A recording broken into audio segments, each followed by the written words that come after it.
भगवान के जीवन में कष्ट आ सकते हैं तो हमारे क्यों नहीं आएंगे? हम कौन सा क्या खा के पैदा हुए हैं? क्या करें इस हालत में? कैसे पाए सुख? भज गोविंदम भज गोविंदम भज गोविंदम मूढ़मते, तुम गोविंद का भजन कर, तब सुख मिलेगा, शांति मिलेगी, संतोष मिलेगा। नहीं तो भज्जो भज्जी, मारो मारी, पाने की कोशिश, पर मिलता कुछ नहीं। हमारी माँ एक वाक्य बोला करती थी कि कोई चीज छानो, रेत को छानो तो भी छाननी में से कुछ ना कुछ बच जाएगा, जो छाननी से निकलेगा नहीं। पर मैंने संसार को छान के देख लिया, इसमें से कुछ नहीं बचा, सब निकल गया। कैसे मिलेगा? संसार में है नहीं, और जहां है वहां हम जाते नहीं, या हमें पता नहीं, पता कहां से चलेगा? बिनु हरि भजन न भवतरिये, बिना हरि बारी मथे मरु होए घृत। पानी को बिलोने से मक्खन निकला है, ऐसा हो सकता है? ऐसी कोई विद्या निकला है कि पानी को बिलोने से मक्खन नहीं निकलता? नहीं है। पानी के लस्सी को बिलोने से भी नहीं निकलता है, तो मक्खन का निकल जाना ही लस्सी बना देता है। गिल्ला पीन पा के बैठ जाओ, कुछ नहीं निकलने वाला है, कुछ नहीं मिलने वाला है, कुछ है नहीं। यदि सुख न बीच संसार दे, सुख न छड़ गया। और हमें सुख चाहिए, हमें शांति चाहिए, हमें संतोष चाहिए। केवल अंतिम वाक्य कह रहा हूं, जो तुम चाहते हो वो देना शुरू कर दो। सम्मान चाहते हो, सम्मान देना शुरू कर दो। प्यार पाना चाहते हो, प्यार देना शुरू कर दो। जो कुछ भी पाना चाहते हो वो देना शुरू कर दो। फिर देखो कुछ भाव मिल जाएगा। भाव के बिना नहीं मिलती है, पर भाव खाने के लिए नहीं है।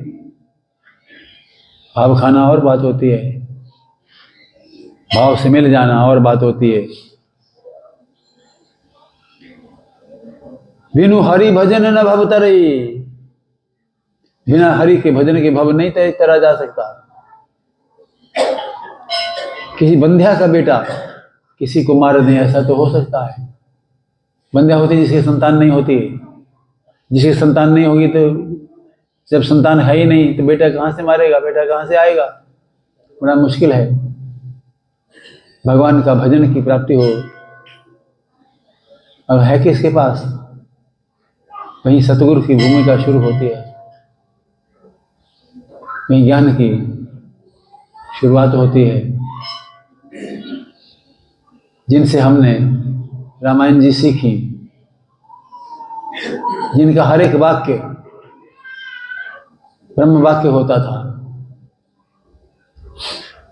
राम कथा के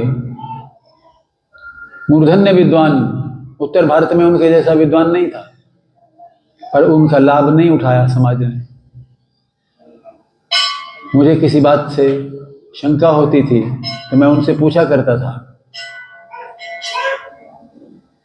सर ये बताइए कैसे हुआ, ये कथा कहां से है? इतना उनको याद था, इतनी उनकी स्मृति थी। एनसाइक्लोपीडिया थे, विश्वकोश थे। परसों यहां से चल बसे 80 वर्ष की आयु में। मन बहुत विचलित हुआ। उनको श्रद्धांजलि अर्पण करते हैं, भगवान से प्रार्थना करते हैं, ऐसा शिष्य जिसको पाकर के गुरु धन्य हो जाए, ऐसे थे वो। और ऐसे व्यक्ति को अपना मार्गदर्शक शिक्षक मान लेना बहुत बड़ी बात थी। उनके पास बैठ करके मैंने उद्धव शतक पढ़ा, गजेंद्र मोक्ष पढ़ा, रामायण पर बहुत बार चर्चा की और बड़ा विचित्र टॉपिक जो मेरे थीसिस का चुना उन्होंने, राम कथा में या भक्ति साहित्य में राजनीति और अर्थतंत्र, economics and political identity Ramcharitmanas में कहाँ पर है? आर्थिक नीतियाँ, अर्थशास्त्र और राजनीति भक्ति काव्य में। आपको लगेगा ये तो धार्मिक काव्य है। हम बार बार कहते मर गए, राम जी जब राजा हैं तो उनके हर कार्य में राजनीति तो होगी। क्यों कहते हैं कि मोदी जी कर रहे हैं राजनीति या राहुल जी कर रहे हैं? जब राम राजा हैं तो उनके राजनीति होगी ही होगी, अच्छी हो खराब हो वो आप अलग जांचिए। ऐसे सारे गूढ़ रहस्यों को रामचरितमानस। और एक दिन तो और कमाल हो गया, ऋषि जी को याद होगा, हमने कहा राधिका जी पर कुछ बोलिए, जितना सुंदर वो रिकॉर्ड नहीं हो पाया जितना सुंदर उन्होंने राधिका जी का चरित्र वर्णन किया 25 सेक्टर मंदिर में, ना 25 नहीं 15 सेक्टर मंदिर में। राधिका जी की क्या महिमा है, जानकी जी की क्या महिमा है। जानकी जी के संबंध में रामचरितमानस में मुश्किल से 10-5 श्लोक मिलेंगे।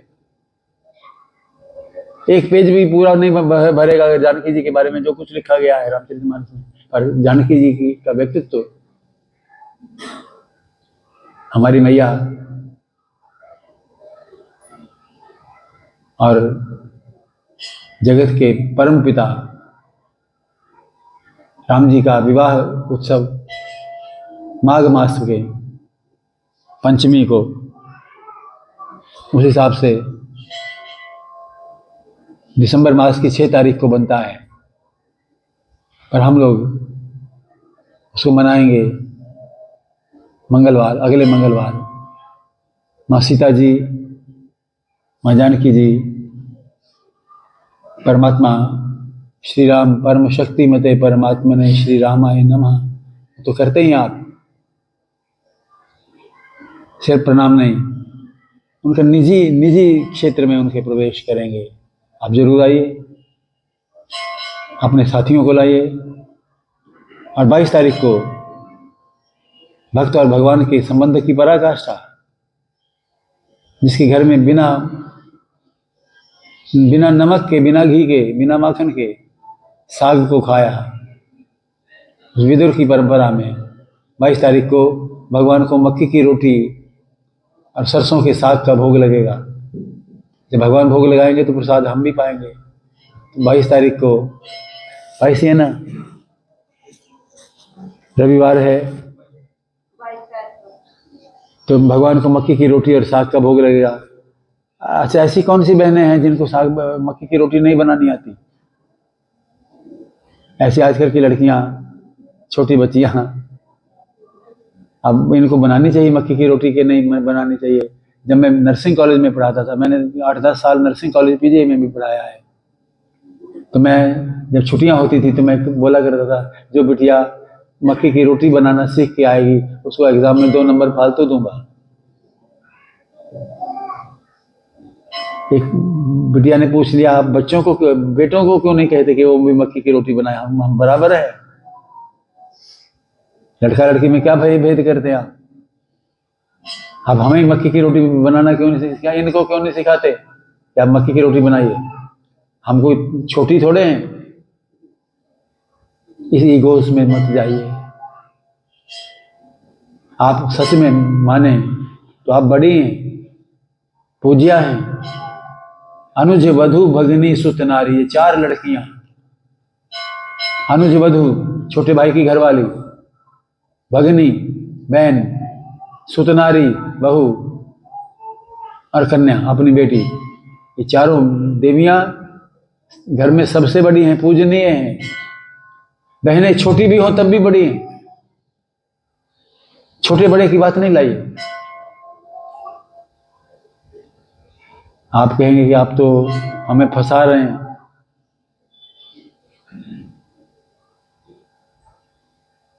बड़ा। चलिए अगली बार जब आप मक्की की रोटी साग बनाएंगे तब आपको बात करेंगे कि हस्बैंड की ड्यूटी क्या होती है, उसको क्या बनाना आना चाहिए।